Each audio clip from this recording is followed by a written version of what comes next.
All right, good evening, everybody. For those of you that I have not met yet, I'm Joe Nebb, the Laredo City Manager. Thank you for all coming out tonight. This is our approach at doing board, commission, and committee training. We're going to try to do this once a year. And so wanted to get everybody together. We have approximately 400 citizens on all of our boards and commissions and committees. You're a very important part of our system. You'll hear a lot of that tonight as well too. But thank you for coming out. Please have some of the food. Otherwise it goes home and it doesn't help me out at all either. But thank you. And so first and foremost, I want to have you hear from Mayor Dr. Trevino. He's got a few words to say about how important you are and what we're trying to accomplish with all of our citizen members within our governmental structure. And then I'll go through some of the broadest level of the boards, commissions, and committees, how to work with the staff liaisons, how to work with the departments, how to work with those systems. We'll have legal up here. Joaquin Rodriguez will cover the legalese of what all we do and the Open Meetings Act and all of that. And then we'll have Mario Maldonado, our city secretary, cover all the stuff that's related to the agendas, the minutes, and all that information as well too. We should be out of here by 11 o'clock tonight. That's what the council does. So I'm just betting. No, it shouldn't be. We kind of got it down to about 2 hours, I think, plus or minus. We'll run through some of the stuff very quickly. Hopefully you've seen that we are putting a lot of information back out there. We've got training guides. We've got a lot of stuff in there because I think Laredo can utilize its citizen committees a lot better than it has. And I want to make sure that you all understand what we're trying to accomplish with that. So let me start, though, with Mayor Trevino, and I'll give him the microphone for a little bit. So, Mayor. Thank you. Thank you, Mr. Nebb. Let me just go to the podium to get some notes here. But it is a pleasure to be here tonight, and I want to welcome everyone, and good evening. One of the things that I want to do is thank everyone for their service. I know you're volunteers. This is greatly appreciated. You represent the best in our community because of what you do. And as a public servant myself at the health department, I believe that one must serve before one can lead. This is the reason why I'm proposing revamping the committee process by allowing them to be live streamed and incentivize people to participate in city government.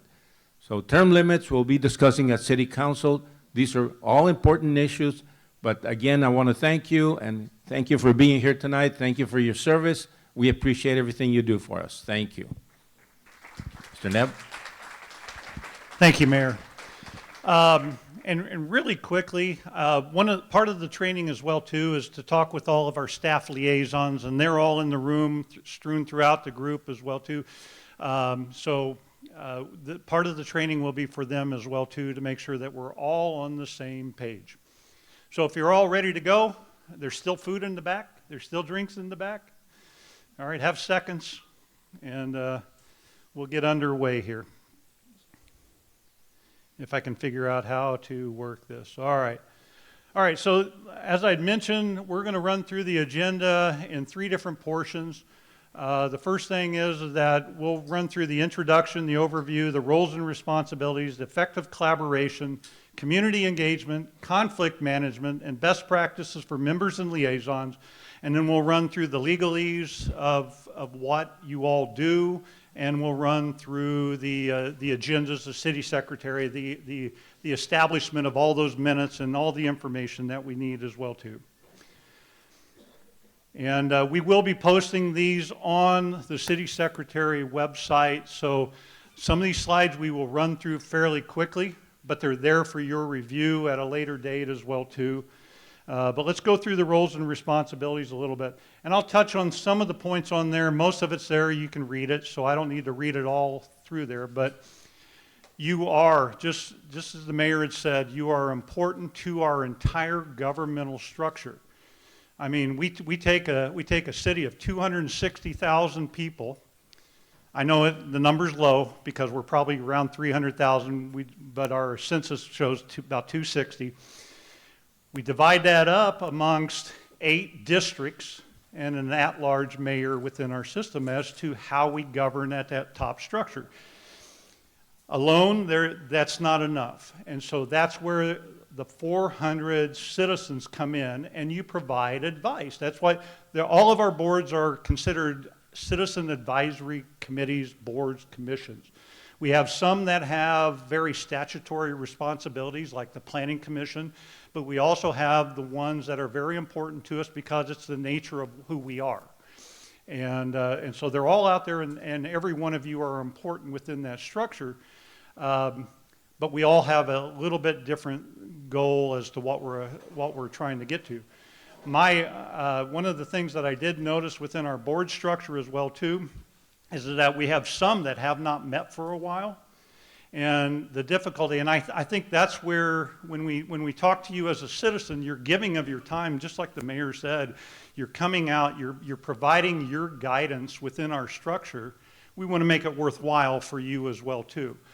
And so that's why I want to make sure that we kind of cover, we need your advice. We need that input in order to help influence the decisions that we are making and as we move forward in the community. It's like, I kind of liken when I got here 2 years ago in the city of Laredo, family is very important. It is culturally important, and that's what's so cool about this is that we're all family. I think we fight like family too, just so you know. All right, Uncle Teddy is, yeah, he's crazy at our Halloween parties, right? But it's like, so we fight like family, but we take care of the needs of all of our community. And I think the one thing that the mayor and the city council always try to make sure that happens is that we hear from every voice out there. And it doesn't matter if it's an agreement or disagreement. I know the mayor will treat you respectfully throughout the entire structure because you are a part of the city of Laredo. And so I want to make sure that that gets covered within there. On this, you serve as that bridge between the community and the decision makers. You want to make sure that we have the collaboration between the elected officials, staff, and residents. We want to make sure that your time with us has a purpose, has a meaning. The role of the city manager. Going through that, my job is to make sure that you have the support that you need to get your advice to the city council. I assign a department and staff liaison for each one of the citizen boards, committees, and commissions as they're developed. Ensure that the adequate support and resources for the advisory groups are there. Monitor the effectiveness and adjust as needed. Collaborate, transparent, efficiency are the key to the effective government. So the whole idea is that I've always considered the city management office as that I'm going to use an analogy of an hourglass. And the city manager is that little spot in the middle of that. So we have the elected officials, they have all that vision. It comes down to the city manager, and I translate it into action of that. You can look at the citizens within that structure and everything else. So I'm a translator, for lack of a better way to say that, within that middle part. And that's what my job is for you as well, too. And for that, I do know that I've got the assistant city managers in here as well, too. They serve a part of that role. I don't look at the city manager's office as being just one individual. It's everybody together. And if you talk to one of us, you've talked to the city manager's office. So you don't always have to worry about talking to one individual. We're a team, we work together with that. And our job is to make sure that you have the resources to do what you need to do in order to help the city council. Staff liaisons are another portion of that. The staff liaisons are the ones that are going to help you on that monthly basis or that day-to-day basis to make sure that you have the information that you need in order to accomplish your job. It'll be the primary contact between the advisory group and the city departments. It'll help coordinate the meeting logistics, the agenda preparation, documentation, ensures compliance with the Texas Open Meetings Act, and it'll provide technical support, but that should not influence decision making. The idea is that we want to have the citizens' input within that structure. And what I don't want to have happen is the staff liaison kind of leading you by the nose ring or something and saying, this is what we're going to do. We have to challenge ourselves to do better, and that's what that staff liaison is going to do as well too, is that they're going to help you walk through whatever that issue is that you're facing. Department support expectations, and I think this is something that we want to make sure that is happening, is providing accurate and timely information to the support groups. If you have questions, it does take us a little while to put some information together based upon how the question gets asked. But you should not have to wait that long. It's really interesting. We're working through right now city council directives. So the two things happen out of the city council right now, and I call them directives, which is something that gets placed on the table at the city council meeting, and they vote as a body to say this is a directive that we want to have accomplished. The other one is that every one of them are individually, they can do an inquiry is what I call them. And those inquiries, we still try to pull the information together, but it doesn't have the strength of the council as a whole. And I would assume that every one of our citizen boards and groups do it the same way as well too. You're going to individually want information so that you can get a better understanding of what your task is, but then as a group together. And what I don't want to have happen is that you wait 6 months for information that should be readily given and provided to you, because we can't wait that long to move forward, right? And I think the nature of what Laredo is, it's a fast-growing community. We have so much work that is going on that we don't have time to really slow down. I mean, there's no moss growing under anybody's feet as to what we're all seeing within our community. And so I want to make sure that the information comes to you as quickly as possible. The departments need to respond to the requests within their operational capacity. So they need to be able to provide that information to you. They have to maintain neutrality within that. Staff members, departments, they're professionals in their field, right?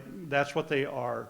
But they can provide the guidance, they can provide an understanding of why we do what we do as of that day. That doesn't mean that there isn't a better way to do it. That doesn't mean that there's a different way to do it.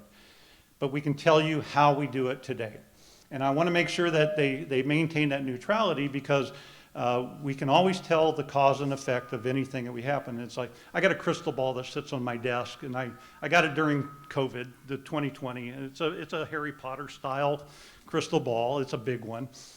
I really should have got something smaller because I can't carry it around without the bowling bag. But during COVID, it was like, well, what's going to happen tomorrow? And I don't see the future, by the way. But I got the crystal ball because I said, if you can make this work, you can see the future. But the whole idea is that we don't know what's going to happen tomorrow. But when you put this type of brain power together, I'll guarantee you we're not going to make very big mistakes. When we think, when we talk to each other, when we communicate, when we discover what we want to go after, if I put everybody's opinion within that, we won't make any large mistakes within that structure. And that's the idea, is that if we make a small mistake, that's okay. That's a good learning thing. We don't want to slow down for that. Our departments will offer the professional expertise related to the city policies and programs. Now, some of our committees, depending on what they are, have elected official liaisons. So I wanted to kind of cover a little bit about the elected officials, because the challenge that our elected officials have, and you may not have seen this yet, but every one of them have an opinion, right? Good, bad, indifferent, whatever. There's 9 of them, right? Eight council members elected by district, and our mayor. The nature of government, the nature of democracy is that they come together and they're a force to be reckoned with together, not necessarily just individually. Their individual opinions matter within the debate. They matter within that structure. So when we have an elected official liaison that helps our boards and commissions, they're going to have to be balanced with, this may be my personal opinion, but this is the position of the city. And that's the nature of what an elected official will do. They will actually act as a bridge between the advisory group and the city council. They'll ensure the communication while allowing the board to operate independently. I think, you know, a lot of you and most of you, I believe, are appointed or at least recommended for appointment by the individual council member. But that doesn't mean that you have to think like that council member. That's the whole idea, is that what we want from you is your experience, your education, your skill sets are what translate within that. If it's just a clone of an elected official or anything, I don't know if it works entirely as well. You have to be allowed that. But if you have a great relationship with that, I think you guys will have great conversations. But we want to make sure that the elected official is always focused on the city's position, not their individual positions. And if you watch any of the council meetings, there is a lot of debate that occurs. And there are some very strong positions on certain issues that are there's a very big spread. What we're hoping for is that when all the information gets laid on the table, reasonable minds make reasonable decisions. And so that's the whole nature of even your advisory committees as well too. Want to make sure that the elected official liaison promotes transparency. They encourage the open discussions. We want to make sure that they share the council priorities but do not influence your decisions. And we want to ensure that the committee recommendations are conveyed accurately and fairly.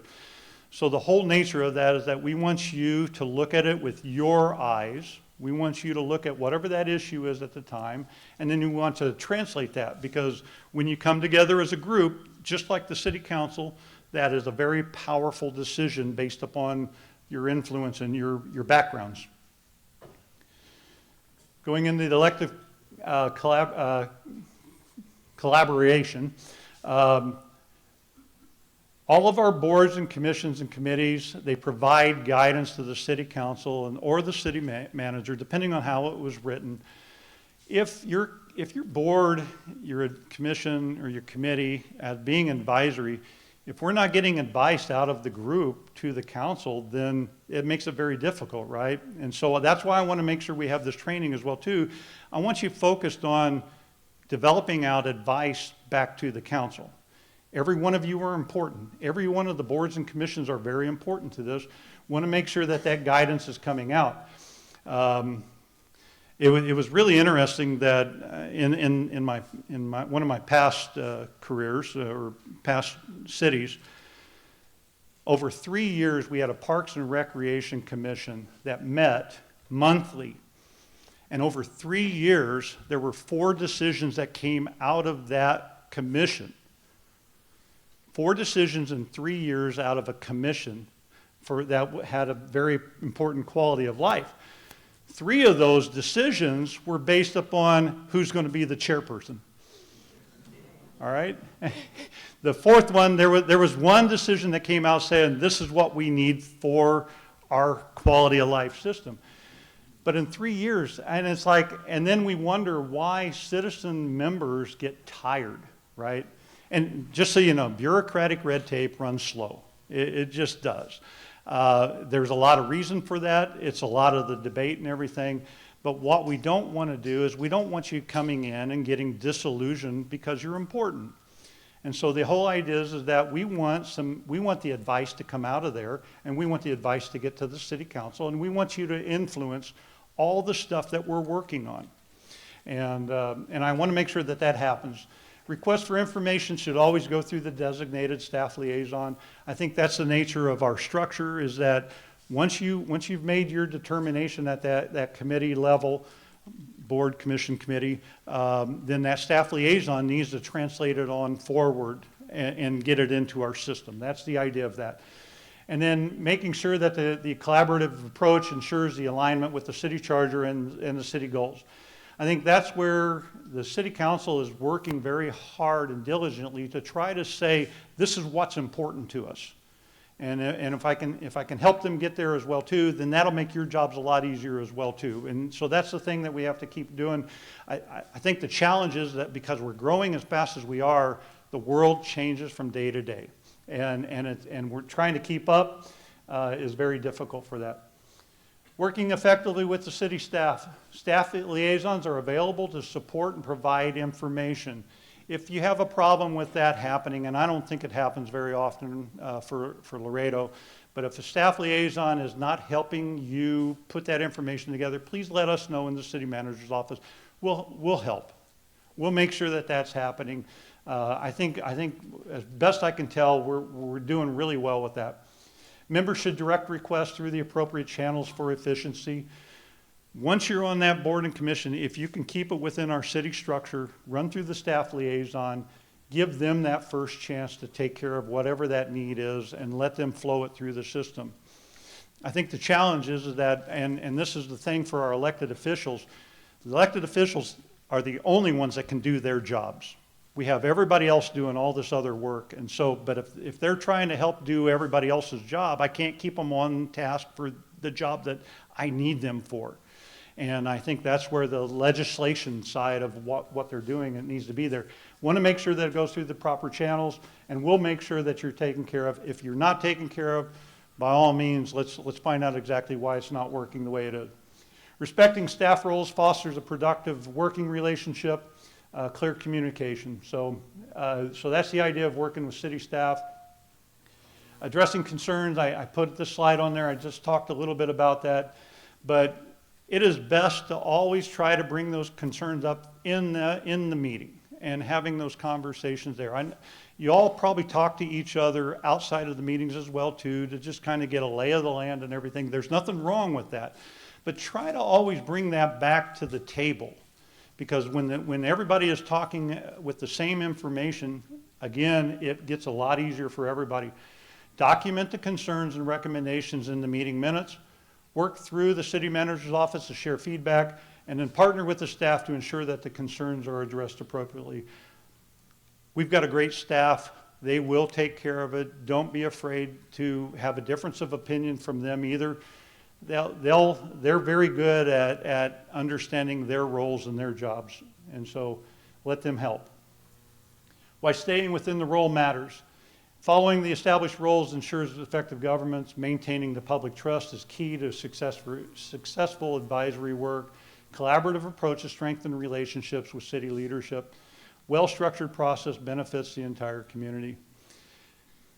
I guess when you stay within that, if you can maintain your focus on why you're on that board, commission, and committee, and do your part of the puzzle, it makes everybody else's piece of the puzzle actually function a little bit better. That's the reason for this discussion. Best practices for a strong partnership. Respect the reporting structure, staff responsibilities. Use the established processes for submitting inquiries and suggestions. Focus discussions on the policy recommendations, not operational details. And I think that's the challenge we have within our charter. We have a term called interference with administration, and over the years that comes and goes every once in a while. My nature is that if you can tell me what you're after, I can tell you how to effectively get there. Our staff liaisons can do the same thing. So, but if you focus it on the policies, focus it on that broader level stuff, staff can tell you how to get it done operationally. That's the role of what our departments do. Encourage the collaboration to support effective decision making. Community engagement. This is some best practices. Engaging the public strengthens the impact of recommendations. I don't know how many of you have ever went out and done a town hall based upon your responsibilities within your department. Some of you have. I don't know if everybody does. You have that ability for you. You have the ability to invite the public in and say, look, we're going to talk about this broad level issue. Come on in, provide your input as well too. Surveys are also another way that you can outreach to that public. The nature of a citizen group and the difference between a citizen group and the elected body is because the elected body's focused on the legislative side and all of that. You're the closest thing we have to reaching the citizens. And individually, all the elected officials, man, they'll answer the phone every night of the week. They'll answer Facebook posts sometimes. Wish they wouldn't, but no, I'm kidding. But it's like the nature of this thing is that make those contacts and run through that. So I think that if we utilize our boards, commissions, and committees a little bit differently, use the surveys, use the town hall meetings, use community meetings, gather that input, and then when we do the report back to the council with your recommendations, your advice, it'll have that strength that's in there as well too. And I think that's really important for that. Ensure that the outreach is inclusive. Make sure that we hear from all the voices. I think that's where, and I've said it, and you've seen some of the issues that we've had in the last couple of years as well too. Not everything is a slam dunk, 9-vote, we're all good, let's move forward. Some of them are split decisions, but that's the strength of democracy. The idea is that you put everything on the table, everybody looks at it, and they make the determination. And I think that's important. I always tell an elected official, you know, congratulations, you got into office. I'm so sorry for you as well. But then also, every decision you make, and this goes for all of you as well too, every decision you make, if it is made for the benefit of the city, you should be able to go home, put your head on the pillow and say, I did my job. I did my role. I did my part. And I think that's very important for within that structure. So make sure that you hear from all those voices. Transparent engagement and inclusivity builds that trust and enhances the decision making. The power of well-formulated recommendations. And I think this is something that I wanted to make sure I kind of drove home a little bit, because if you have a recommendation that we can't afford, right? I mean, we have to walk through a different structures for that. Or if it doesn't meet the heartbeat of Laredo, it's very difficult to implement some of this stuff. Some of the stuff, it may be, and I liken it to probably an 18-wheeler. You know, give me 40 acres, I can turn the truck around, right? The idea is that sometimes it takes a while to get things done. One of the things I try to talk with staff about, because staff are generally career professionals. They're there for 20 years. Our elected officials are there at 4 years at a time. Their sense of urgency is so different than a staff member's.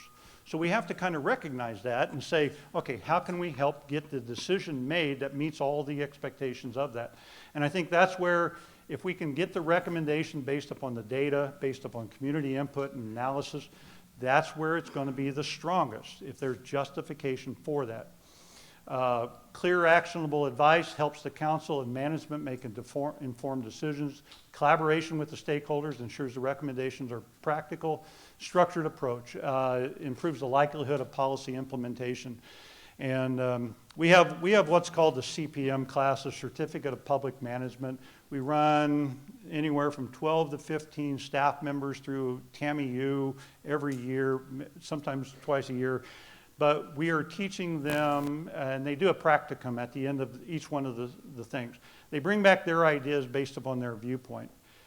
I don't think we've implemented very many of them because we've not talked about the implementation of their practicum within our system. They're all great ideas, but I think that's where the structured approach becomes very, very important. If we've done our detail, if we've done all the information, putting something forward has a better chance of success. And I think that's one of the primary points I wanted to do on the well-formulated recommendations. When you provide a recommendation, make sure it is well structured so that when it gets to the council level, it can actually be debated and discussed. Conflict management, I don't know why I have that in there. There's never any conflict. There's a lot. I say Laredo has a lot of passion, right? and it is. It's like everybody, they fight like family. And so with that, but try not to overreach within advisory groups. You don't really manage city operations. But what I do want to know is that what are we not doing appropriately, right? I mean, because we'll walk through it. We'll walk through all those ideas. But I think that's where you kind of have to kind of say, this is what I believe it is. And that's why if you stay on the policy decisions, the legislative decisions, that's where the advisory groups will have the best chance. All requests for staff time must go through the designated liaison. That's just to help you out as well too, because if it goes through the designated liaison, it should shorten the time frame. And I have times when things aren't working right where I will get a call from one of the city council members, elected official, And just so you know, I have to call like 3 people to get it resolved. I am not the fastest one to get anything accomplished. I can make the decision, but I have people I have to move. We have 2,700 employees within the city. Making sure that I get to the right one that can take care of whatever that need is takes a little bit of time.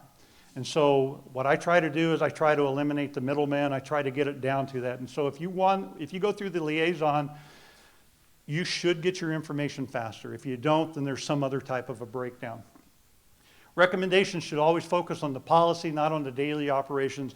But I would say I would still like to hear your ideas on any of that as well too, because I think that and I've told this to staff before too, as fast as we are changing, as fast as the world is changing, our jobs, even if we're doing the same thing 5 years from now, will be done differently than it has been done today. It's just the nature of the world.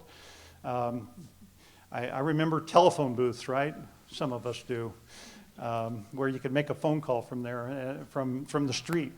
Now we all have cell phones attached to our hips, but that's the idea, is that if you can focus on the policy, not on the daily operations, we can make that.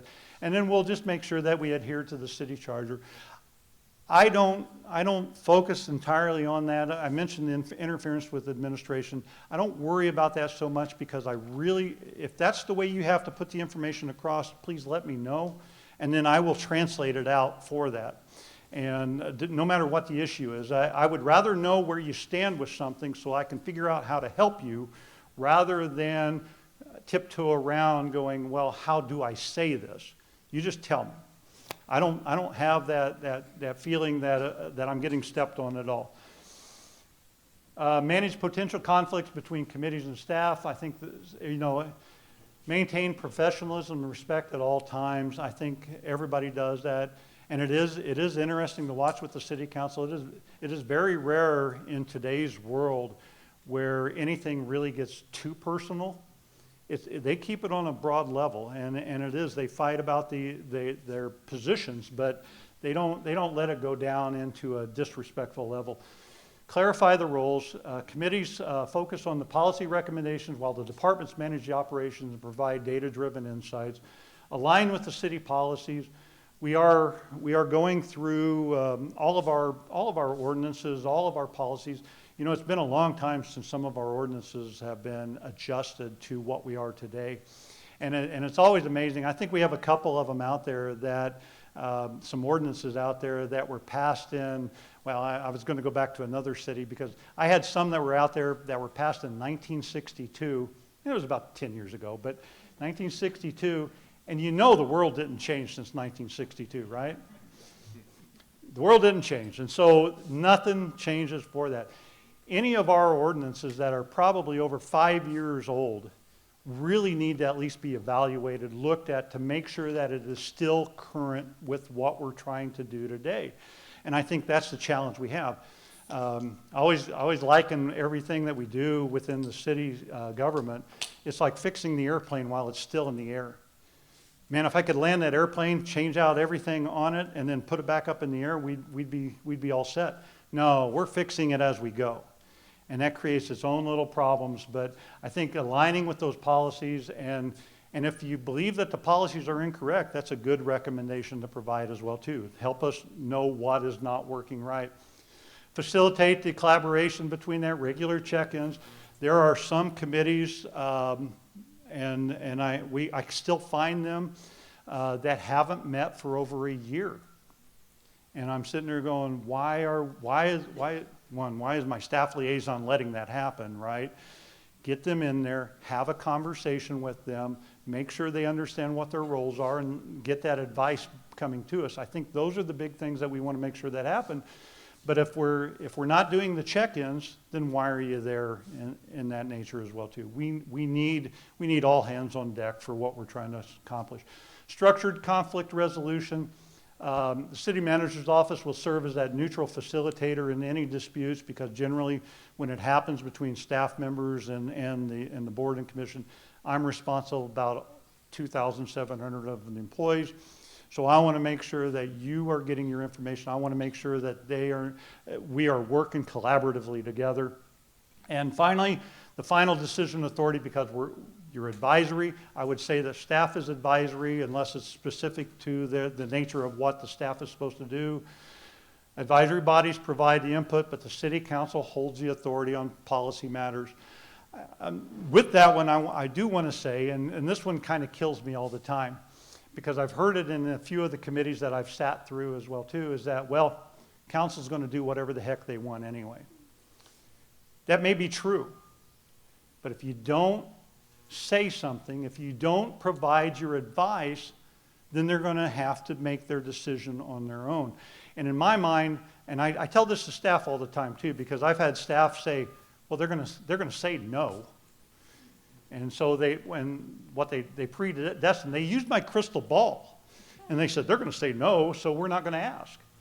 They have to ask. You have to have that conversation, because otherwise we're going to miss an opportunity, or we're going to miss a chance to make something better than what it is.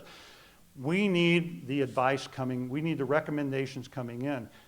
The council has the ending authority. That's their elected position for that. But help them. Provide that information to them, because that's the difference between what we're trying to build. Achieving the collaborative approach, balancing the community input with operational feasibility. Again, they're all great ideas. I'm sure I've never met a bad project. It's whether or not that project is due today. And I think those are the things. If we can't afford to get it done, the conversation should shift not to, no, we're not going to do it, but how could we get it done? What do we change within our structure in order to see if that is? And I think that's the nature of what we're doing. Engage in the respectful, solution-oriented discussions. I'm also a proponent, I know you all hear the same thing as well too. If you're going to bring a problem, you bring a solution, right? That's the nature of what we do. You try to put something on the table so that they can work on whatever that is. Focused on the shared goal, improving the city government's service delivery. I've said it a few times as well too. Laredo, all the employees, if they don't live in Laredo proper, they're very close by, right? We are taking care of our own families. Each one of you are a part of that as well too. We're taking care of our families. We're taking care of our friends. We're taking care of our neighbors. We're taking care of each other, and that's what sets Laredo apart from a lot of other communities out there. I want to make sure that we keep that going with that, and so that's where we stay on the shared goal. The decisions you make affect 260,000. Now, I better not drop that number down. We're growing, Mayor. 260,000 people, and we're trying to move all of them forward. And I think that's when you get into the voting and for the election and everything. If we don't have all of our voters out there voting, it's kind of disappointing they call it apathy is what they call it. It could be a lot of different things, but in my mind, I think we want the voices to tell us when we're doing a good job, as well as tell us when we're doing a bad job. And 9 out of 10 times, well, I won't go that high. I'll go 80% of the time, it's always about the bad job you're doing, not the good job, right? Because if it's going well, then I don't have to say anything. And that's the nature of where we are. Use the structured processes to align the recommendations. Just some of the best practices really quick. The role of the staff liaisons are to maintain, answer, support, and then take the notes, maintain the neutrality, serve as the point of contact, support the committee with providing the relevant background information, providing the support and drafting the recommendations of the city management, city council, follow up on the action items, and distribute the meeting minutes and everything. They're there to help you because we want your heads. We want that advice. We want all that information there. Just so you know, and I took a chance here, and so the role of a staff liaison is MAST, M-A-S-T, right? It's my acronym now. I'm going to try it out. Let me know if it works or anything. But maintain, answer, support, or take. All right. Things to be careful as a staff liaison, and we see this every once in a while because everybody gets invested. Maintain neutrality. If the staff liaison is directing traffic for the committee, the board commissioner committee, that's not what their role is. That's not what they're there for. They're there as a professional advice, and they'll provide you guidance and everything. But if they're saying you need to do it this way rather than this way, please question the justification as to why we have to do one way or another. Avoid giving directives to committee members. Again, a staff liaison, you're a part of our system. You're a part of that advice that that city council needs. Our staff liaisons should not push over the top, and they should not tell you this is how we're going to move this thing forward. We need to have your voices without being given directives. Ensure compliance to the TOMA. Do not allow unauthorized discussions outside of the public meetings. They happen. Again, when those conversations happen, please try to bring them back to the table. You know, the nature of, and it is funny because Laredo is a town of 260,000 people, but it's the smallest big city I've ever been in. All right, everybody knows everybody else. And give it a couple generations and you're probably related to everybody else. A couple kids, they're there. But the whole nature of that is that if we have the unauthorized discussions outside of that, hopefully it's just a conversation. Bring it to the table. Bring it to a conversation so everybody else can kind of participate with that. Refrain from speaking on behalf of the board without authorization. I think staff liaisons need to be careful of that as well too. That's what each one of you as citizen members need to be able to do. You need to be able to speak on that. Be mindful of ethical considerations, including conflicts of interest. Again, because we're all associated with each other in some way, shape, or form, there's always the potential of conflicts of interest. I will tell you that conflicts of interest are actually not that, they don't happen that often. True conflicts of interest don't happen. It's the perception of a conflict of interest that usually will occur. And I think those are the things to kind of watch out for because, again, and I look at that, we want citizen members on our committees to understand why they're there. So port of entry. We have people that are associated with the industry, right? Because they're the ones that are going to provide the best advice. Animal control. Those are the ones that'll have at least an understanding of how to manage dogs, cats, critters. And so each one of them, you're there because of your expertise, because of your background within that system, and that creates sometimes a conflict of interest or a perceived conflict because I don't know if we see that many conflicts of interest. Document all the requests and communications to maintain transparency. That's important for a staff liaison as well too. What makes a good citizen committee member? The willingness to serve. That I don't have it up here. I don't think exactly with that, but you have to act in the community's best interest. Attend the meetings, discuss and contribute ideas. I know that if you haven't been meeting for a while, I will be asking all of you to try to meet at least on a monthly basis to come together. The nice thing is that if there's nothing on the agenda, it's a short meeting, right? But you come together and you've had a conversation together. And that's where the strength of a citizen advisory group is going to come from, is being there together.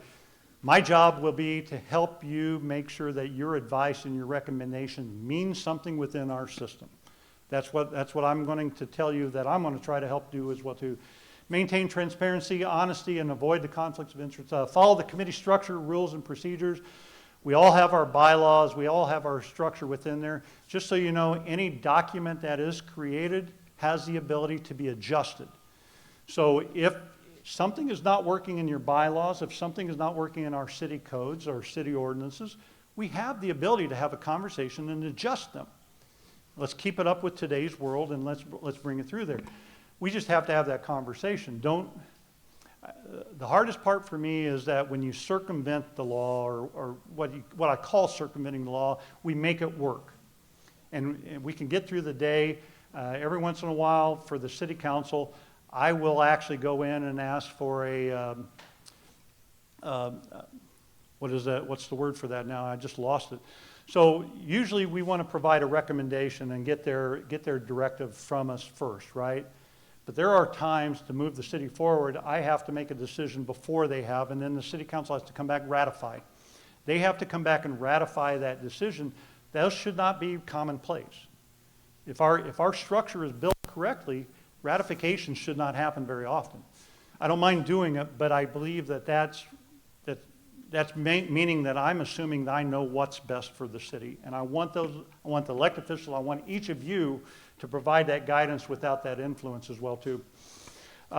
Listen to diverse perspectives, consider that, I've talked about that, working effectively with all members, staff liaisons, and the community. Base your recommendations on data, community input, and policy alignment. Again, I'll keep coming back to that. You know, when we start looking at even our salaries, I'll use the salary structure because that's the easiest way to do that. We go out and we look at our comparables. Looking at our comparables, looking at San Antonio, looking at Austin, looking at Corpus, looking at that, that's all good. What we have to do from that, because I'll guarantee you that no law, no decision that was made in those cities fits Laredo perfectly, because we have this heartbeat of our own. So the idea is that you take those best practices and you convert them into meeting what our needs are. And best practices are good, but I think that's where we have to change it to meet what we are at the time. And then encourage and consider citizen input to strengthen the committee recommendations. I would hope that we start reaching out more to all of our citizenry and invite them in to have conversations with our boards, our commissions, our committees. Don't be afraid to put yourself out there. I will try to help in any way to get more people interested in what we're doing so that there's less apathy. We want to know what everybody is what's happening before it becomes a problem. The worst conversation we have, and you guys will see that as well too, when there's a conflict, you can't get to the solution very easily because everybody's mad at each other. So the idea is that we don't lose that ability to have the dialogue or the conversation. But that is built over time. The worst thing you can do is be mad at each other and then see if you can find a solution, because it doesn't work well. Those of you that are married may see that as well too, right? Wait till there's a little breather, then you go back and say, I'm sorry, it was my fault. Right, honey? All right. I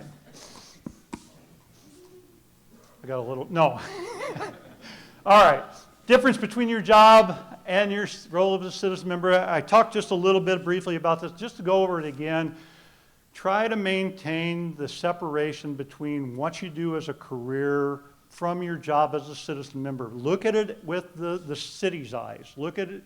I need your experiences. I need your education, your skill sets. But look at it as to how it impacts 260,000 people. Don't look at it just as what's important to you or your business or your whatever your connection is. Look at it as the group as a whole. And if you do that, I think this stays separate within that. Key considerations: avoid using committee influence for personal or business advantage. Declare conflicts of interest when necessary. Keep board service separate from your personal and work-related responsibilities. Sometimes it's difficult because some of the decisions, and I've had conversations with chambers of commerce, economic development corporations, and at times the city will make a decision that's in conflict with what's best for the business community. It just happens because it's the nature of what we're trying to deal with. But if that respect is there, if that is already built there, there's not this disconnect that ever occurs. There is a dialogue that happens. And I want those elected officials doing their job as well too. They have to make that decision. And some of them are unpopular decisions, but if they make their decision, if they made it for the right reason, they go home and they put their head on the pillow and it's all good. And that is my last slide. So thank you, everybody. I think Joaquin's going to come up next. We're going to cover some of that legalese. But let me know where I can help. Again, I'm finishing up my second year, in February 17th is the end of my second year. I've been talking with the council. Our goal now is to make things happen. I know where all the skeletons are now. I don't know why some of them are there, but I know where they are. And so now the idea is that let's make some of the fun stuff happen, and let's keep moving forward. I think that's what you're hearing from the mayor. If you heard some of the information that he shared with the state of the city, we're going to catch up. We're going to move it forward. This group, our elected officials, I've called them an aggressive group. They're not willing to avoid any of the conflicts or anything. They tackle it head on. It's fun to watch. It's hard at times, but I think what we're going to see is we're going to see the city move forward fast.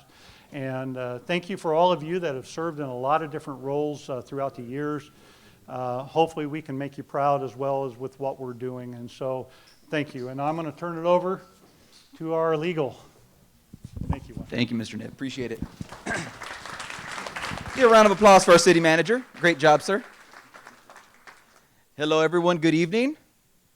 My name is Joaquin Rodriguez, and I'm the first assistant city attorney for the city of Laredo. It's an honor and a pleasure to be here in front of y'all. I just want to first echo what the mayor was saying earlier. Thank you very much for your time. It is because of you that we are able to do a lot of the wonderful things that we do here at the city of Laredo.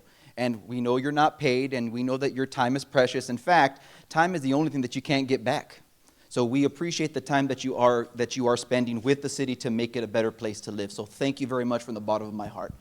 So I'm going to tackle 4 subjects today. I promise I'm going to go as quickly as possible. I know the sandwich only tied you over for a little while, so we'll figure it out.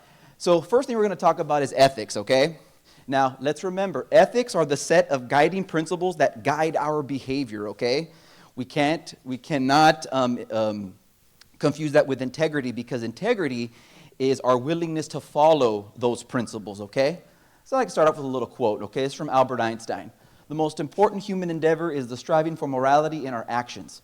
Our inner balance and even our very existence depends on it. Only morality in our actions can give beauty and dignity to life, all right? Now, what does that all mean? Well, we're going to try to talk about what the guiding principles are for the city of Laredo. We have our own ethical standards. You can find those in the ethics code, and I'm going to talk about some of the bullet points or some of the highlights from our ethics code that may apply to you as committee members and people on boards, all right? So the first thing, conflict of interest. You may or may not see some of this in your experience as a committee member. But, just like Mr. Knibb said, it's all about avoiding the perception of a conflict. There may not be an actual conflict that you are, that comes up in your meetings, but what if there's the perception? Now, some of you may be thinking, well, what does that matter? Everyone is entitled to their own perception. The problem is that you are a representative of this government. Now, what people don't realize is that one of the things that makes this social contract work is trust. Okay? You pay taxes, you follow the law, and in return, the government gives you certain things in return. That is the social contract. Losing trust diminishes that social contract, and you are an extension of the government. So we need to be able to trust that you are doing the right things, all right?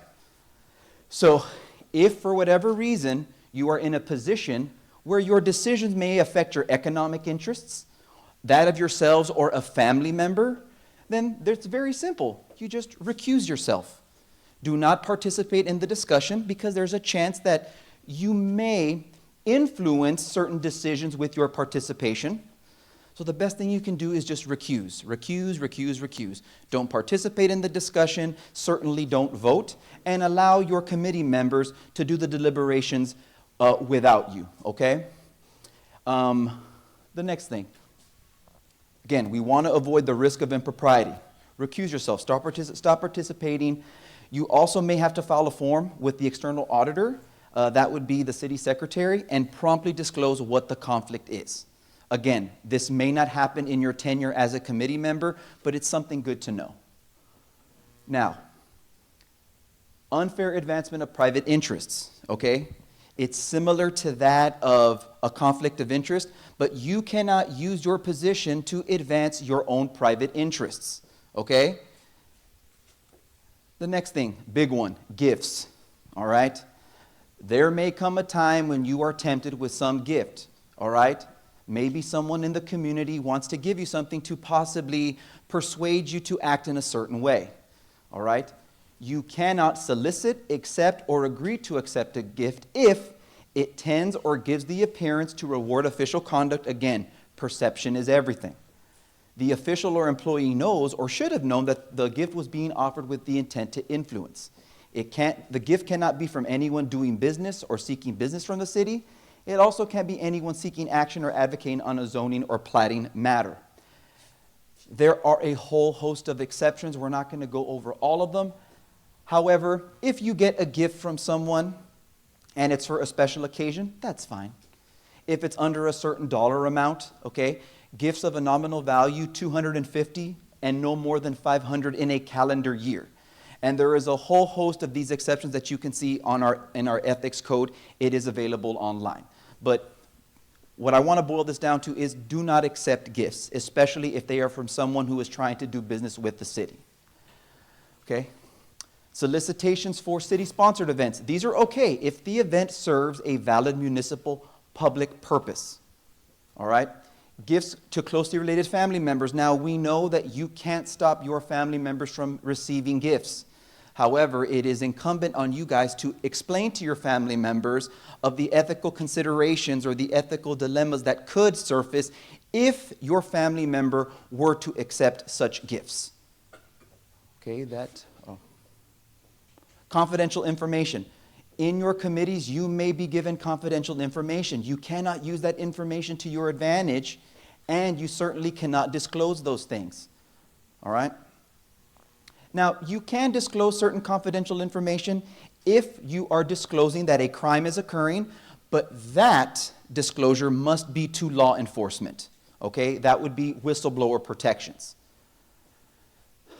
Public property and resources. There are exceptions. A public purpose directly related to governmental responsibilities or when those resources are lawfully available to the public, you are not really going to be in this situation as a committee member. Political activity. This is a big one. This can be. There are limitations that are imposed by state law. If you look at section 556.004 of the Texas Local Government Code, it does state what you can and cannot do in terms of political activities. You cannot use it on state time or state equipment. If for whatever reason your committee has state resources that are being made available to you, you cannot use those for the purposes of political activity. You also can't influence subordinates, although that really doesn't apply to you. Paid campaigning, official vehicles, this is more for employees and council members. Any questions on ethics? Like I said, I'm going to try to go through these things quickly. I'm just giving you the big picture things. If you have any questions, on the last side, you will have the phone number to our office. Okay, so now let's talk about Robert's Rules of Order real quick. What are the purpose of Robert's Rules? I know that when you look at a council meeting, you see things like motion for this, motion for that, call the question, point of order. All of these things have to do with Robert's Rules. Robert's Rules is a way for you to organize your meeting. We're making sure that the majority has the ability to make decisions, but also respecting the voice of the minority, all right? It is a way for your meetings to be conducted in a formal way so that everyone can have an opportunity to be heard. And again, just like Mr. Nebb talked about, all of you have been appointed by your council member for a specific reason. Maybe you have subject matter expertise in a certain field, okay? And for those of you who are in your committees that may be thinking, I have nothing of value to give or to say, of course you have something of value. You were appointed for a reason. So speak up, and these rules allow you to do that, right? But we need to know the rules. So what are we doing with, what are the purpose of the rules? We're facilitating the transaction of business, all right? All right. Definitions, motion. This is the topic to be discussed, all right? Quorum, the minimum amount of members that need to be present to conduct business. And we're going to talk more about these things in a moment. And who is the chair? This is the person who controls the meeting. In city council, the chair, as you all know, is the mayor, all right? So in your committees, you are going to have to vote if you are a brand new committee or the members are all new or the chair has left the committee for whatever reason, you will have to nominate and vote on a chair. And they will be the one who is in control of the meeting. Every member has the right to participate. No one can be stifled in their speech. Everyone has the right to participate as long as it is done in a respectful and orderly manner. Only one motion can be discussed at a time, or things that are incident thereto, meaning things that are related, as long as the agenda item is posted in such a manner. A quorum must be present to take action, okay? If you have less than a quorum in your meeting, you cannot take action, If the body lacks a quorum, the only motions allowed are to recess or adjourn. No one speaks until called by the chair. As you've seen in city council meetings, there's a reason why every council member turns to Mayor Trevino and says, may I be heard, may I speak? And then the chair gives the floor to that individual, okay? Order of business, first thing, call to order. A lot of these things you all already know, but this is a common template for most commissions or most agendas. There's a call to order, there's the reading and approval of the previous meeting, otherwise known as the minutes, reports to special committees, special orders, unfinished business, and new business finally. Okay? So voting.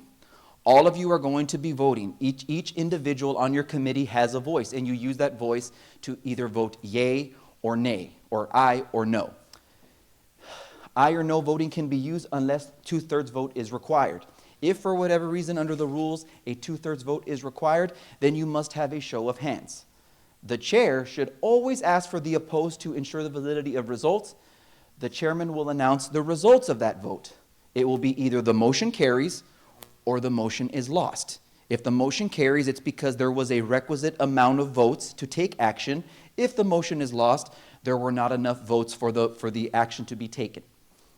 A tie vote is a failed vote. You need a majority or whatever your bylaws dictate. The chair may vote at any time if it will affect the outcome. A lot of times it's to break a tie. Debate. This is a big one. As you know, in our council meetings, there's always debate. And that's okay. That's what we want, right? We want debate so that we can get to the best answer possible or the best solution possible. So anytime there is a motion, there is a right to debate. There is a time to discuss. All discussions must be germane or related to the motion at hand. You cannot bring in any non-relatable issues to a debate. There is a motion, there is something posted on the agenda, which we'll talk about in a minute. All of your discussions and debate have to be relevant to the discussion. You can only speak twice on the same question at the same meeting, okay? The rules dictate that, and we'll talk a little bit more about that. The chair must remain strictly impartial during the discussion. But however, if the bylaws allow for the vote, then that's when the chair can either announce that they are in favor or not in favor of a particular issue. The minutes. This is what's recorded, okay? It's a recording of what was done, not what was said. If you are looking towards the minutes to see what was said by a particular committee member, you may not get that, all right? Again, it's what was done at the meeting, not what was said. The minutes can be corrected at any time if a mistake is discovered. So anytime you see the minutes, there is a issue or a mistake on those minutes based on your recollection, you can get those minutes revised, all right? Motions. Motions require a second. Each motion must be disposed of. It's either passed, defeated, a motion can be referred to a committee, tabled, or postponed indefinitely. Contrary to popular belief, tabling an item and postponing an item indefinitely are not the same thing.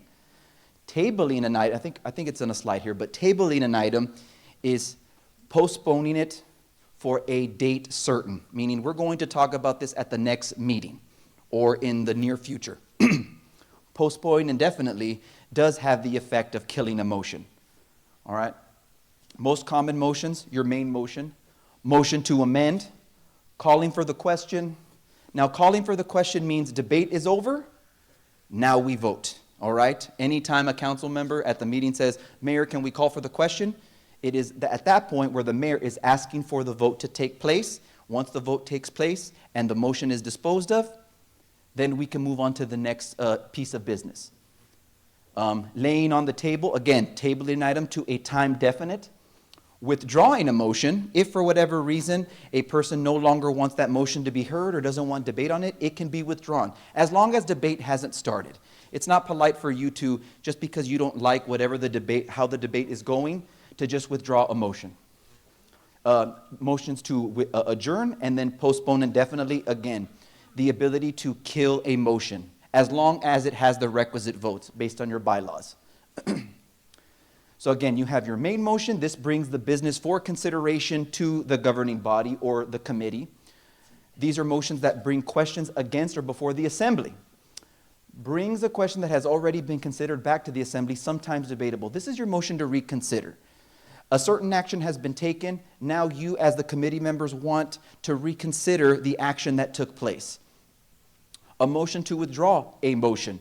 It's incidental to pending business, not really debatable. There's not really a time for debate in that regard. A motion to amend, that's subsidiary. You're treating or disposing a main motion. And then finally, a motion to recess. Okay? Amending a motion, sometimes people like to change the language of a motion, but it's funny.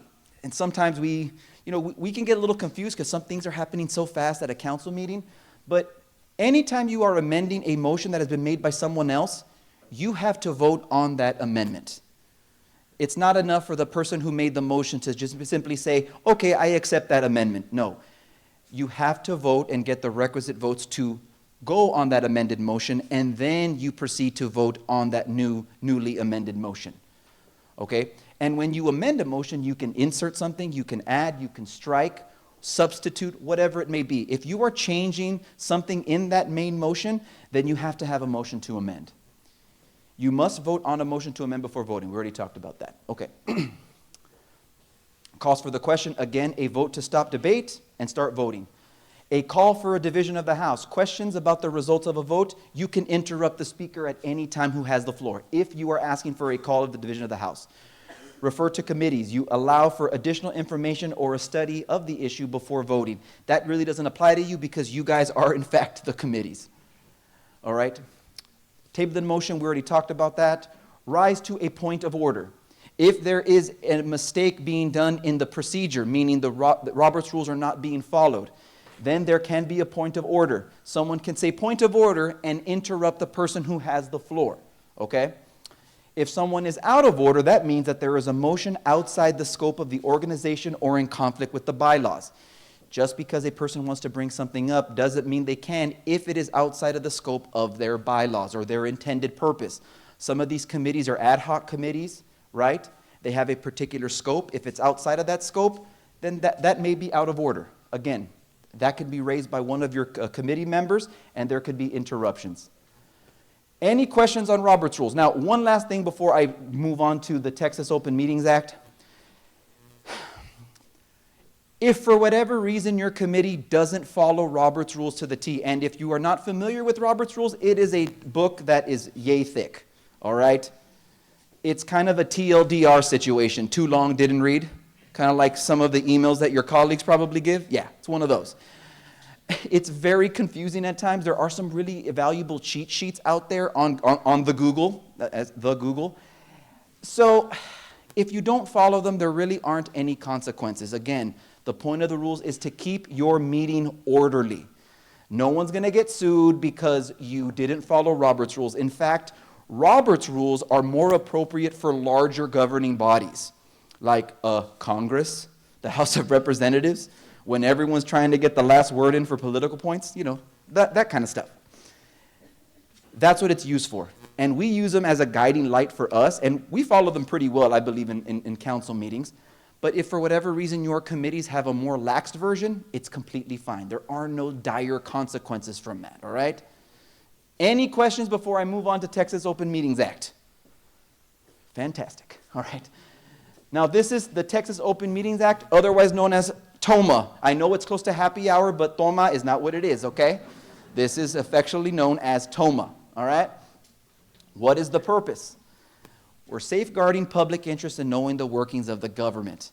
One of the greatest things about this country is open government. It's kind of imperative to the idea of democracy, the idea that people get to rule their own government or have a say in their government. Now, my question to you, and this is rhetorical, how can we have a say in our government if we don't know what is going on in our government?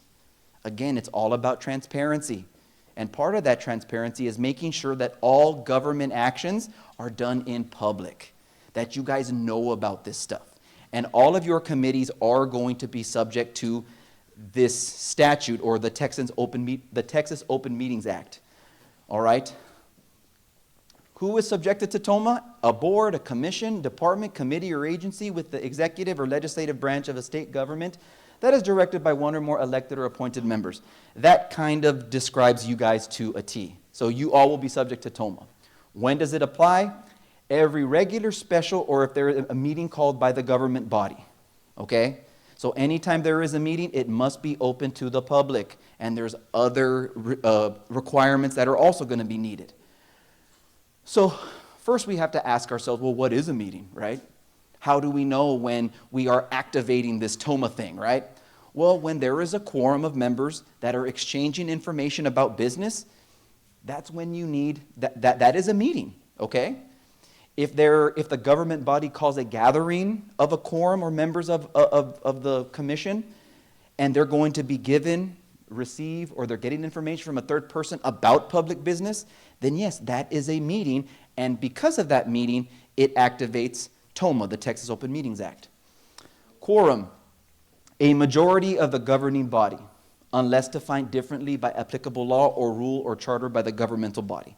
So your bylaws, I suggest that you all read those, okay? They are not too long. You can just do a quick overview of it.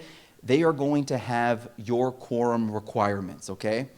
Now, some of you may have questions about, well, what if I want to come in via Zoom, right? You know, after the pandemic, Zoom was being utilized for all of these things.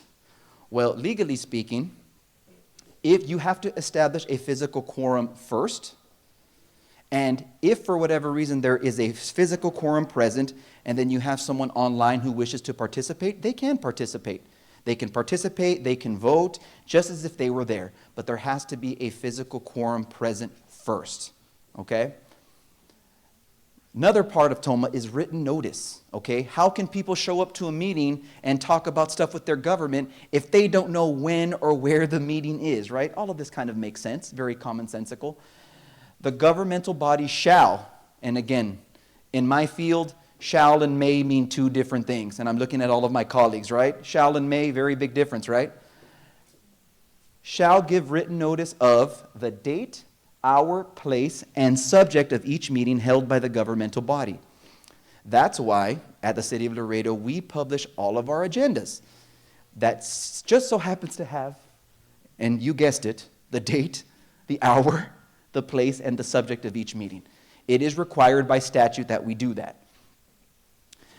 We have to give the general public the subjects that the body will be considering. That's why in the agenda you have all of those. Sometimes we have, 100 agenda items, 80 agenda items. Those are all the subjects that are going to be discussed.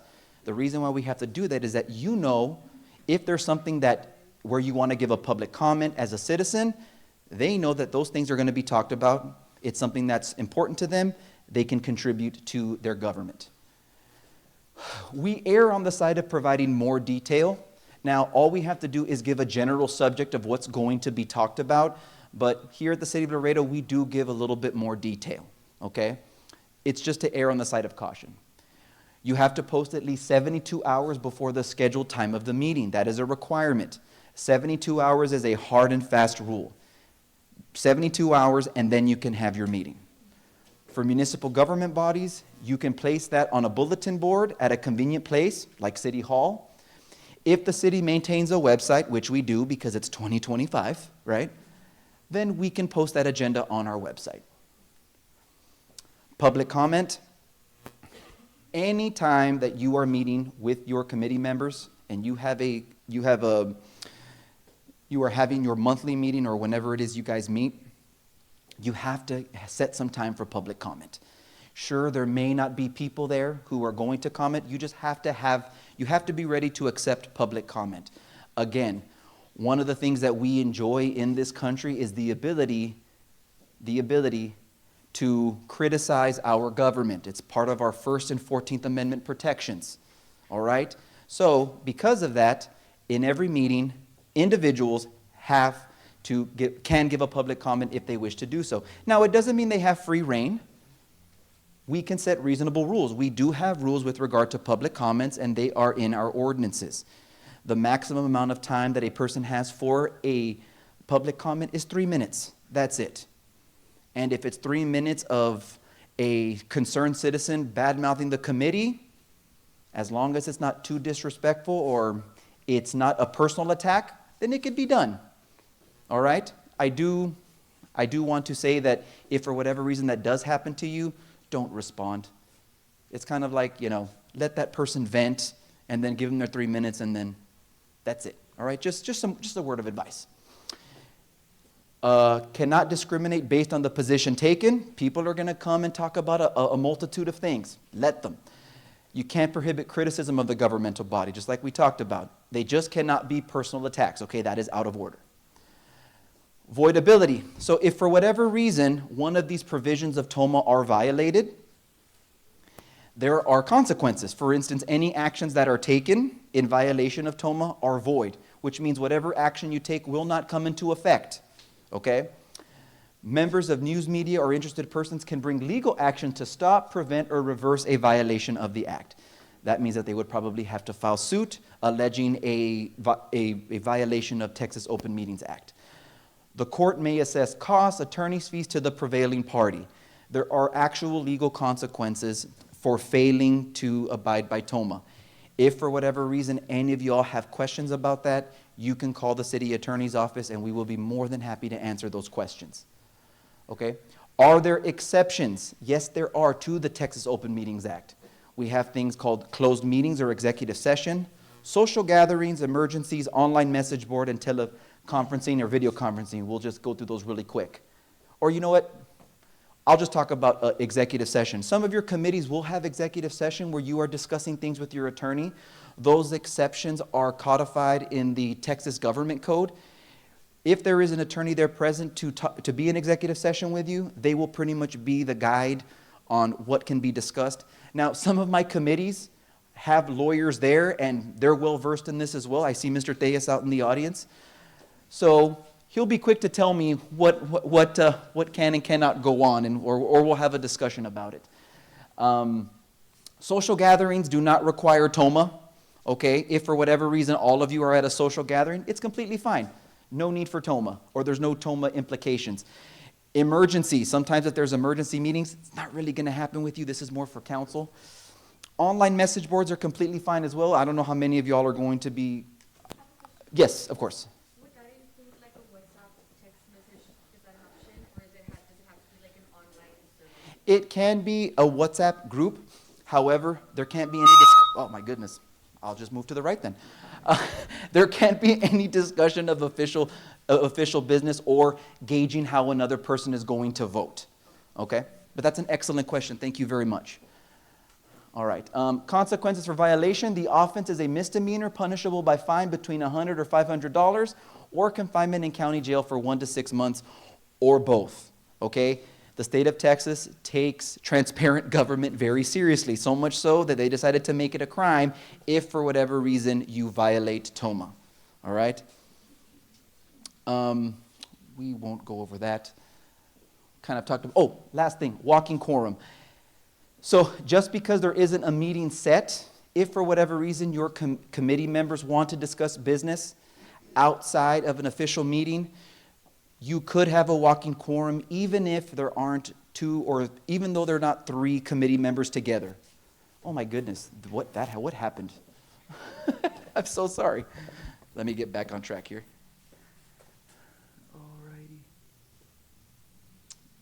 From current slide. And we fixed it, fantastic. So if there is a series of meetings or discussions outside of an actual meeting or a posted meeting, it can constitute a quorum. So I can't go to my other committee members outside of a meeting and say, hey, if this comes up at the next meeting, how are you going to vote? And then go to person A, go to person B, go to person C, and then I think, oh, well, okay, I'm going to bring this up because I know I have the votes. You can't do that. All the discussion, all the deliberations have to be done in the open. Okay, you can't circumvent this requirement. All right? Any questions so far? Yes. When it comes to the 3-minute limit, are we allowed to make a motion to extend the person's time, or who's the denied it? That is an excellent question. So, if the public comment is discussing an actual agenda item, the individual can get a 3-minute extension per committee member, as long as that committee member wants to extend that additional 3 minutes. If the public comment is something outside of the stated agenda, then they only get 3 minutes. The idea being, okay, we're going to give you more time because your comment is actually germane to what we're talking about. Does that make sense? Fantastic. I know you skipped over the slide, form, the walking form. Mm-hmm. Would you mind going over it? Because I did see something about national. Of course. Excellent. Yes. So social gatherings are fine. So if, let's say, all of you are at a WBCA event, that's completely fine. It's not a quorum. You're not discussing business. So as long as there's no formal action taken at this gathering, it's completely fine. So it could be a social function. It could be a convention, right? Whether it be a regional, state, or national convention. What about a ceremonial event, a press conference? Those are going to be the situations where all of you and your members might be present. It doesn't mean that there is a quorum, or it doesn't mean that we activate the TOMA requirements. Okay? Yes? But you cannot discuss anything. Absolutely not. That's an excellent point, ma'am. It was more of a statement. If there's a social gathering, you can't start talking about business just because you're at a social gathering. Okay? Any other questions? These are excellent questions, by the way. Okay, let me move on. Okay, Texas Public Information Act. This is last 5 slides, guys, I promise, okay? Just bear with me, please. Okay. So, again, because we are a transparent and open government, any document that is created as per our government is disclosable. It doesn't mean that if a person requests a document that they get it right then and there. No. They have to request it by the appropriate means, okay? At the City of Laredo, we have a public information portal. All requests for public records are put on that portal, and then we at the legal department look at, okay, is it releasable? Does it have protected information? But just so you know, everyone's entitled to open records, okay? Other places call it the Freedom of Information Act. We call it the Texas Public Information Act. Why? Because Texas is awesome. Okay. Just putting that out there. What is public information? Anything collected, assembled, or maintained. Now, just because someone requests a document, if it doesn't exist, we don't turn it over. We don't have to. And we're not required to create anything new. Okay, we get that all the time. Can you please give me a list of if the list doesn't exist, then we don't give it over.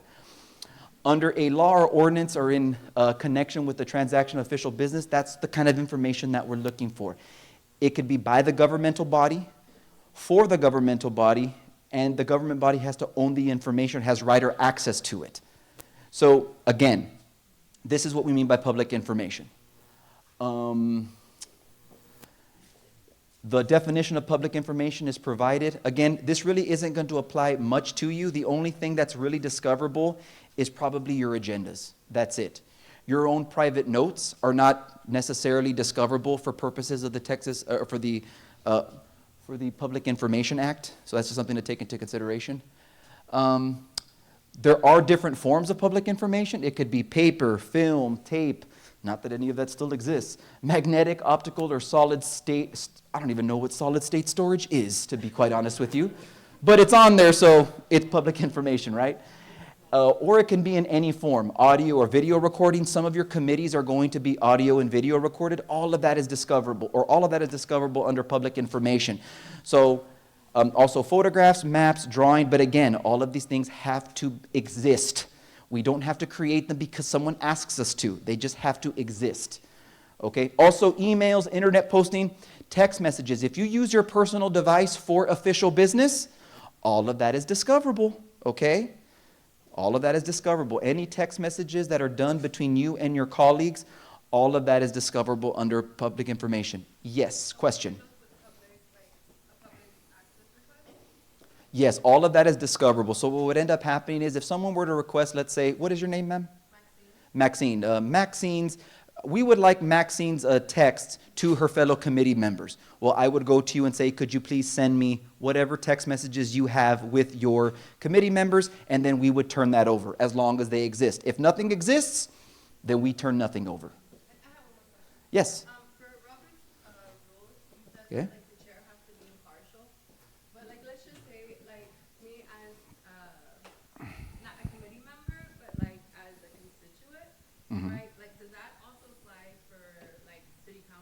like if we go to a city council meeting and it's obvious that they're not impartial and they kind of shut down women council Okay. members? It depends, okay, so if I understand your question, you are gonna have, you have multiple hats on, right? So you have your hat as a committee member and as a concerned citizen. Now, if you go to a if you go to a council meeting and you want to air certain business out as a concerned citizen, you're more than welcome to do that. You are not acting in your capacity as a committee member. Does that make sense? Yeah, you just have to state it. Absolutely. I mean, I remember a director who was advocating for something that was going on in his neighborhood, and I think he was our director of IT, and then decided to make a statement as a concerned citizen. So that happens all the time, or it can. Does that answer your question? Excellent. Any other questions? Okay. If your committee receives a request for disclosure, you can just direct the requester to the City of Laredo Open Records, and that'll come to us. Okay? Now, if you have, go ahead. Now, who would be the recipient of that request? The board chair or the department director? Because I know in some cases, the department is the one that drives the agenda. Okay, so what would happen is, let's say there is a request. The request has to come through our portal. Okay, that portal is manned by, I believe, an administrative assistant at the city attorney's office.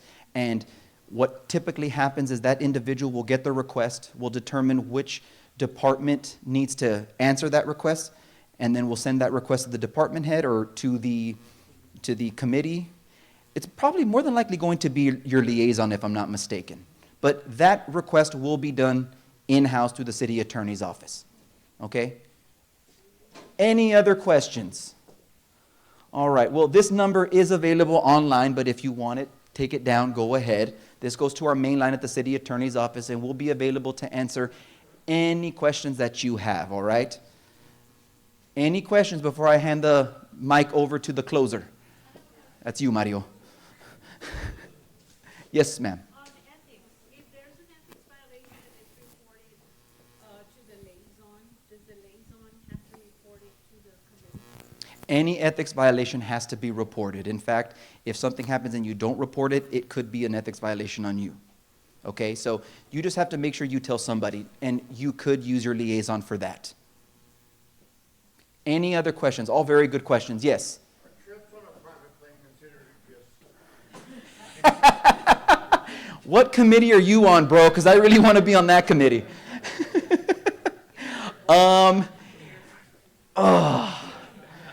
Man, I get stumped on the last one? Come on. I was on a roll. It depends, right? I mean, again, you would use your personal judgment. If you believe that it could lead to the perception that this is a gift, that the perception is that this gift is for your vote in an official action, then yes. Remember, these are guiding principles, okay? Guiding principles, and remember, integrity is the ability to follow those guiding principles. Man, what committee are you on? It's been litigated, actually. So, Oh, excellent. so if the person's going there anyway, you're going to the Super Bowl anyway, and I'm going, they're giving me a free ride, that's the case-by-case analysis that we're talking about, right? And so get the fair market value of that trip, and that's how they analyze it as far as the amount goes. Okay. Thank you, Zone. Who's going to the Super Bowl? Now, if you're offered tickets, come on, guys, that's a gift. That's pretty obvious.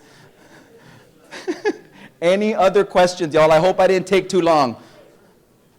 Any other questions? All right, thank you very much for your time.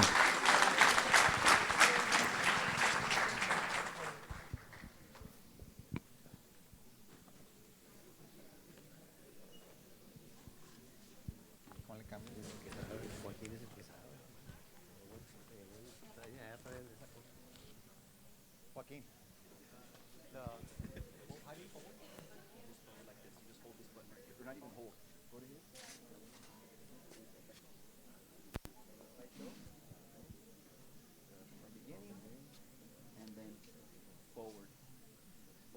That's it. Forward. So to the right is forward. Okay. If you want to go back, go backward. Okay.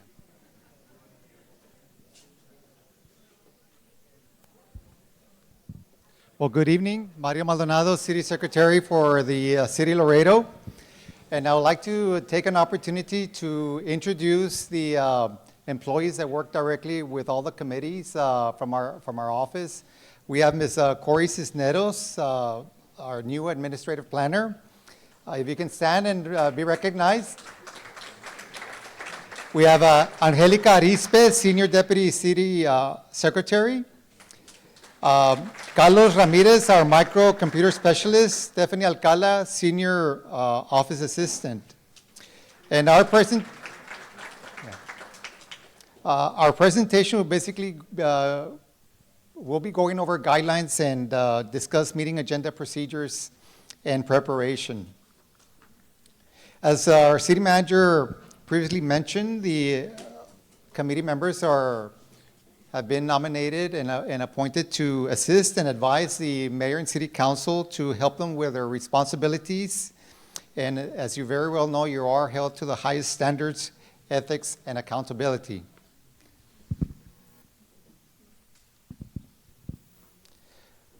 Qualifications and standards of performance.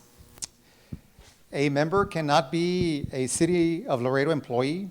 You cannot hold any office, elected office.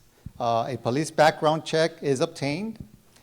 And if removed from an appointed office for grounds defined in these procedures, then the appointee shall be ineligible for other city-appointed boards for the next 5 years.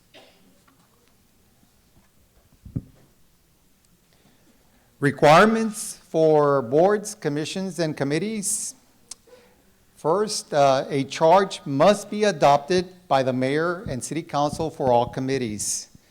The charge will establish the direction, boundaries, and intended accomplishments for all boards. And the charge by the mayor and the council includes general powers, mission statement and vision, goals, officers, qualifications, ethics, and standards of performance, training and orientation, schedules and timeline, meeting requirements and accountability, and as we very well know, all members must be accessible to the public. The oath of office. Before taking oath, every person nominated must be first confirmed by the mayor and city council by majority vote. The mayor and council may require training and orientation. After that, the city secretary will administer the oath after confirmation and processing of certain documents, and members can only take vote or action after confirmation and oath of office. If you do not take the oath and you attend meetings, you can attend meetings, but you cannot take any action or vote. Now, I really want to take this opportunity to inform you that we do have quite a bit of members that have been appointed, but have not yet taken the oath. So I do want to mention to you, if you want to talk with us after the meeting, so that we can coordinate the swearing in. And we are going to schedule February 5 all day to basically, staff is going to make some strong efforts to communicate with you. We do have a list of all the appointees that have not been taken the oath. So hopefully we can get you sworn in as soon as possible.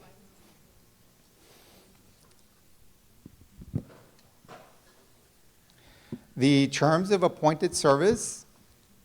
Appointees serve at the will of the mayor and council members. Normally, appointees serve through the terms of city council, but appointees may be replaced at any time. Appointees serve terms concurrent with the respective council members appointing them, and appointees' terms automatically terminate whenever their respective appointing official leaves office, regardless of reason. And if you are reappointed by a different mayor or council member, and you have not served 8 years, then the appointee shall serve the extended term provided no more than 8 years. Now, a committee member cannot serve more than 8 years in one committee or 16 years cumulative of all appointments. Sure. Mario, Yes. if, let's say, for example, your councilwoman gets reelected, do you have to go ahead and do the oath again, or you can just do the current term? It's best do the swearing in again, yes. Vacancies.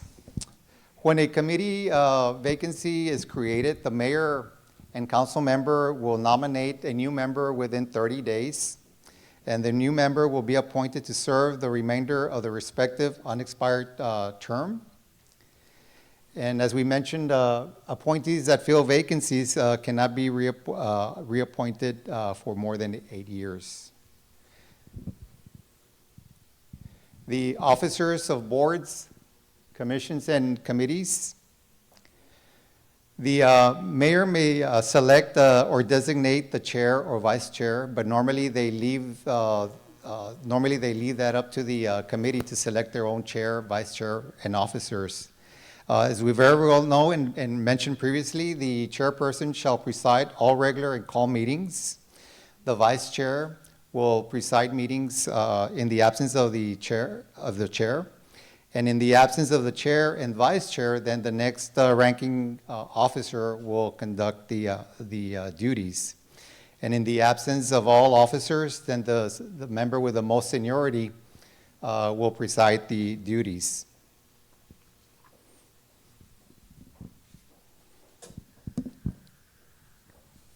Required meetings and attendance. As mentioned by our city manager, all boards, committees should meet at least monthly unless stipulated by law or council.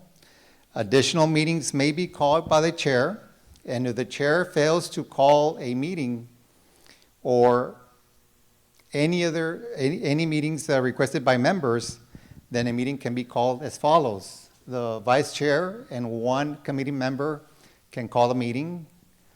2 members of a committee of a 5-member appointed body, or 3 members of a 7-appointed body, or 4 members of a 9-member appointed body, or 6 members of a 10 or more member appointed body.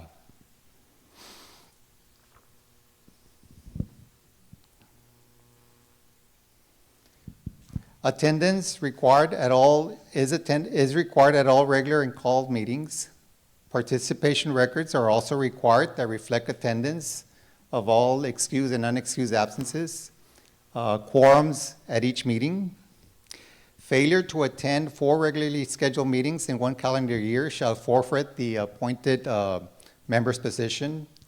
And boards and committees not meeting will be reviewed by the mayor and city council, basically to determine if they need to replace the committee members or dissolve the committee.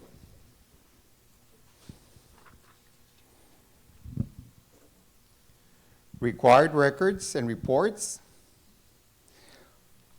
All records and reports by every committee must be maintained and submitted to the city secretary via the department director or liaison.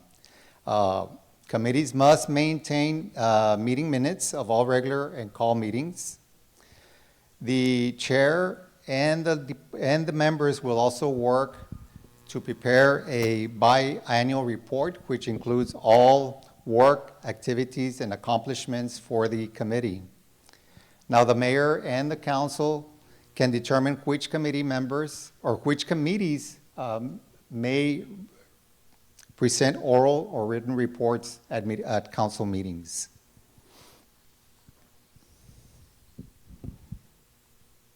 Quorum requirements.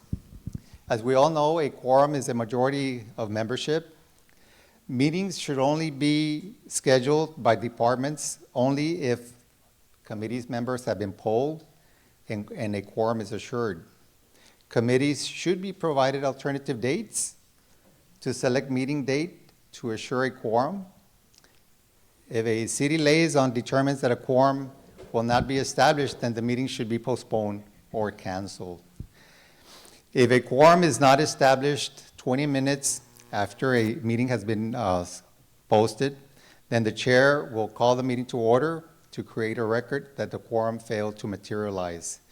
Now, no votes, no action can be taken if the meeting did not have a quorum. Now, in the absence of a quorum, the committee may receive reports, engage in informal discussion, hear public testimony without taking votes or final action. No action can be taken during a meeting. Let me clarify that. If you have a quorum during a meeting and members walk out for whatever reason and you lack a quorum, then you cannot take any action or vote.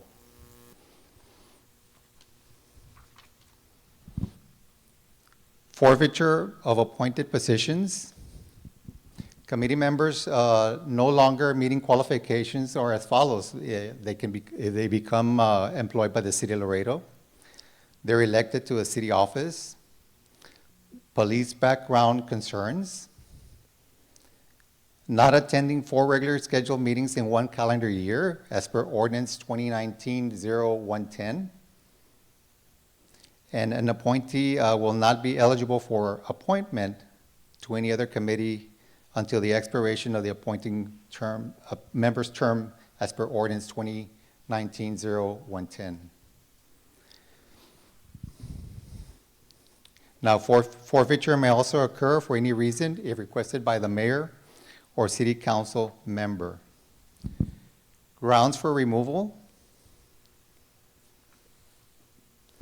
Appointees can be removed at the will of the mayor and council member who appointed them. Other reasons that a member can be removed include failure to attend meetings, failure to attend trainings or orientation, serious breach of ethical standards or decorum, failure to comply with the charge of the board or committee, conflict of interest, or conviction of a crime. The procedures for preparing committee agendas in the coming future. The city manager and city secretary's office have been working to standardize all board and committee meeting agendas.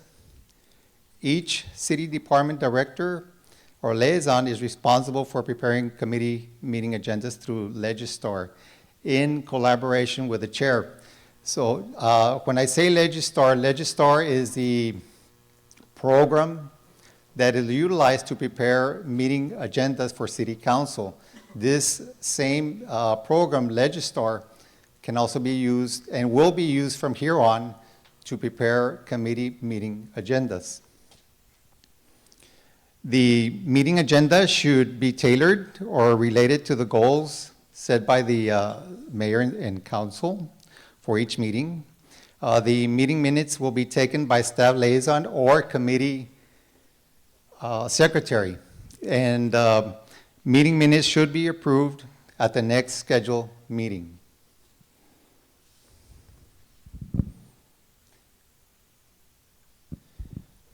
One of the concerns that we have had at the office is that we have all sorts of different agendas that are being prepared. So we're as mentioned, we're standardizing all meeting agendas. The Legistar agenda format will look very similar to what's on the slide. Every committee agenda will be prepared as follows. Committee agendas will include the title, the location, date, and time of meeting, calling the meeting to order, pledge of allegiance, moment of silence, roll call, approval of previous meeting minutes, public comments, communication, new business, action items, and adjournment. Now, the other thing that we will not be using anymore is the signature of the city secretary on the committee meeting agendas. We're going to be time stamping the committee agendas just like we time stamp the city council agenda.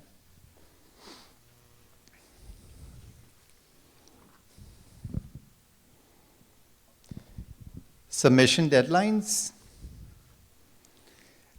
It's highly recommended, and normally the committee liaison prepares the meeting agenda, presents the meeting agenda to the chair for review before submitting to the city secretary for posting. The department liaison will notify the city secretary by email that the completed agenda is ready for review 5 working days before meeting date. The city secretary will review the agenda for compliance. Any corrections that need to be made on the agenda needs to be made by the next working day by noon. And after review for compliance, the city secretary will post the agenda, as mentioned by our legal department, 72 hours before the Texas Open Meetings Act deadline.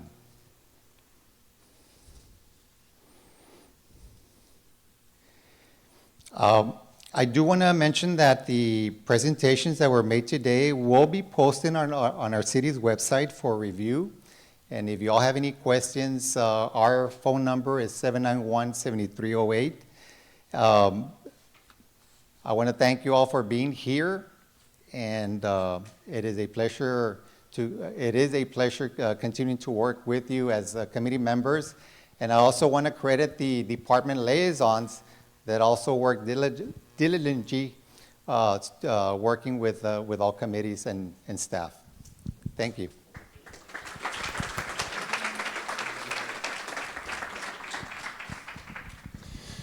All right, I'm going to turn the, yes, ma'am.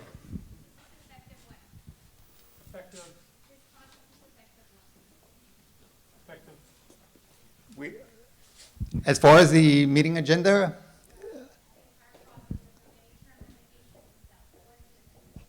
it's going to be effective within the next two weeks.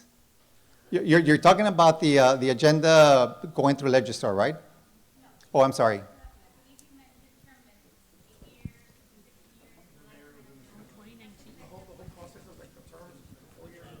Oh, the term limits? That's what's in place right now, I believe. Yes.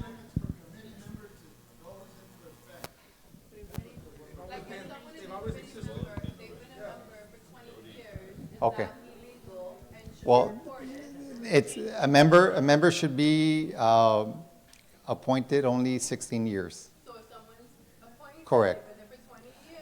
Yeah. So they didn't get that out Yeah, correct. Yes. Thank you for the clarification. Yes. But that went into effect in 2019. Hypothetically speaking, if we have someone right now in the committee that has been in the committee for over 8 years, are they going to be terminated, or is it effective next month moving forward? Are they grandfathered? What I will say is that we will look at every case by case, because there are extenuating circumstances with certain things as well too, whether it be a grandfather, whether it be whatever the issue is. Let us walk through that. If there is anybody there, I know that we don't want to put anybody into a bad spot like that, but I guess that's the tap dance around the answer, because we'll check it out, we'll review it, we'll determine exactly what we can and cannot do. But I would say, please don't jump off the committee right away. Let us walk through it. Let us make sure as to what's happening with that. Everybody, thank you for your time. I'm going to let the mayor say a few things right here at the end, but we appreciate whatever. Just give us a holler. We'll step in. We'll try to help where we can. But Mayor, any last remarks? Yes, thank you. I think it's very informative, and all of these things that we put forth is to help people that are in the committees. But in regards to the term limit that somebody was asking, City Council we will bring it up to City Council, and a vote will be taken, and the determination will be given to the public as to what term limits will be, if they'll continue the same or we'll extend them. But that'll be subjected to the City Council meetings, and we will present them at City Council meetings.